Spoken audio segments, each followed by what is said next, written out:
नमस्कार मेरे दोस्तों, आप सभी का स्वागत है हमारे YouTube चैनल अंतिश एजुकेशन पे। आज हम बात करने वाले हैं एक ऐसी बीमारी के बारे में जिसके बारे में जानना हर किसी के लिए जरूरी है। जी हाँ दोस्तों, आज का हमारा विषय है एड्स, यानी कि एड्स क्या होता है मेरे भाई, इसका क्या कारण है और एड्स के क्या लक्षण होते हैं और एड्स से हम सभी कैसे बच सकते हैं, यानी कि इसका उपचार क्या है। तो सब कुछ आप सभी को इस वीडियो में देखने को मिलेगा। अगर आप सभी हमारे इस चैनल पर नए हैं तो चैनल को सब्सक्राइब कर लें ताकि मैं इस चैनल पर आता रहता हूँ एजुकेशन एवं मेडिकल कॉलेज से रिलेटेड वीडियो। तो चलिए शुरू करते हैं। तो सबसे पहले हम लोग समझते हैं मेरे भाई एड्स क्या होता है। दोस्तों एड्स क्या होता है मेरे भाई, एड्स का फुल फॉर्म होता है मेरे भाई एक्वायर्ड इम्यूनोडेफिशिएंसी सिंड्रोम। यह एक बहुत खतरनाक बीमारी है मेरे भाई, जो हमारे शरीर की रोग प्रतिरोधक क्षमता यानी कि इम्यून सिस्टम को बहुत कमजोर कर देती है। एड्स का कारण होता है मेरे भाई HIV वायरस, यानी कि ह्यूमन इम्यूनोडेफिशिएंसी वायरस के कारण जो होता है मेरे भाई एड्स होता है। एक बार अगर यह वायरस शरीर में चला जाए तो धीरे धीरे हमारे शरीर की रक्षा करने वाली कोशिकाएं यानी कि WBC को नष्ट कर देता है मेरे भाई। एड्स क्या होता है मेरे भाई, एड्स का फुल फॉर्म होता है एक्वायर्ड इम्यूनोडेफिशिएंसी सिंड्रोम। यह एक खतरनाक बीमारी है जो हमारे शरीर की रोग प्रतिरोधक क्षमता यानी कि इम्यून सिस्टम को बहुत कमजोर कर देती है। एड्स का कारण होता है मेरे भाई HIV वायरस, यानी कि ह्यूमन इम्यूनोडेफिशिएंसी वायरस। एक बार अगर ये वायरस शरीर में चला जाए तो ये धीरे धीरे हमारे शरीर की रक्षा करने वाली कोशिकाएं यानी कि WBC को नष्ट कर देती है। अब हम लोग बात करने वाले हैं मेरे भाई एड्स कैसे होता है और यह संक्रमण के क्या कारण है। दोस्तों HIV वायरस शरीर में कई तरीके से फैल सकता है। नंबर 1, आप सभी संक्रमित व्यक्ति के साथ असुरक्षित यौन संबंध बनाने से। अगर कोई व्यक्ति संक्रमित है और उसके साथ असुरक्षित यौन संबंध बनाने से हो सकता है।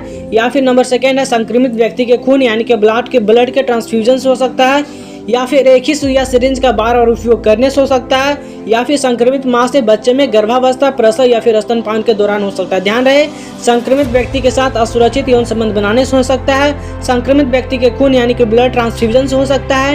एक ही सुई या फिर सिरिंज का बार बार उपयोग करने से हो सकता है। संक्रमित मां से बच्चे में गर्भावस्था, प्रसव या फिर स्तनपान के दौरान हो सकता है। दोस्तों ध्यान रखें, एड्स हाथ मिलाने, गले मिलने, साथ बैठने या भोजन साझा करने से नहीं होता। दोस्तों अब हम लोग बात करने वाले हैं एड्स के क्या लक्षण होते हैं, इसका सिम्टम्स क्या है। शुरुआती समय में इसके लक्षण दिखाई नहीं देते, लेकिन धीरे धीरे यह सामने आने लगते हैं, जैसे कि बार बार बुखार आना, बार बार दस्त या कमजोरी रहना, शरीर में बहुत ज्यादा थकान होना, वजन तेजी से घटना, बार बार खांसी या सांस लेने में तकलीफ होना, त्वचा पर दाने या घाव होना, छोटी सी बीमारी भी लंबे समय तक ठीक न होना। दोस्तों याद रखना, एड्स के जो सिम्टम होते हैं मेरे भाई, बार बार बुखार आ सकता है, बार बार दस्त या कमजोरी रहना, शरीर में बहुत ज्यादा थकान होना, वजन तेजी से घटना, बार बार खांसी या सांस लेने में तकलीफ होना, त्वचा पर दाने या घाव होना, छोटी सी बीमारी भी लंबे समय तक ठीक न होना, इसका सिम्टम है मेरे भाई। दोस्तों अब हम लोग बात करने वाले हैं एड्स का इलाज यानी कि ट्रीटमेंट क्या है। अभी तक एड्स का पूरी तरह से इलाज नहीं है, लेकिन ART यानी कि एंटी रिट्रोवायरल थेरेपी नाम की एक दवाई दी जाती है जो HIV वायरस को बढ़ने से रोकती है।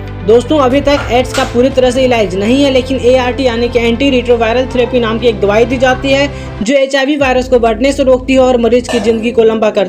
दोस्तों सबसे जरूरी है समय पर जांच और इलाज शुरू करना। सरकार की ओर से फ्री में HIV टेस्टिंग और ART दवाइयाँ उपलब्ध कराई जाती है, यानी कि एंटी रिट्रोवायरल थेरेपी की दवाइयाँ मुफ्त में दी जाती है। दोस्तों अब हम लोग बात करने वाले हैं एड्स से आप सभी बचाव कैसे कर सकते हैं, इसका प्रिवेंशन क्या। दोस्तों हमेशा सुरक्षित यौन संबंध बनाएं, एक ही सुई या सिरिंज का दोबारा इस्तेमाल कभी ना करें, केवल सुरक्षित और जांचे हुए रक्त यानी ब्लड का ही उपयोग करें। HIV पॉजिटिव गर्भवती महिला को समय पर इलाज मिले तो बच्चा स्वस्थ पैदा हो सकता है। तो दोस्तों एड्स एक खतरनाक बीमारी है, लेकिन इससे बचाव पूरी तरह संभव है। जरूरी है कि हम जागरूक रहें और दूसरों को भी जागरूक करें। दोस्तों एड्स एक खतरनाक बीमारी है, लेकिन इससे बचाव पूरी तरह संभव है।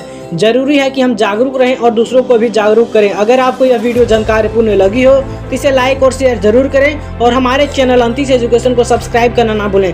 धन्यवाद, मिलेंगे अगली वीडियो में शानदार टॉपिक के साथ। तब तक के लिए जय हिंद, वंदे मातरम।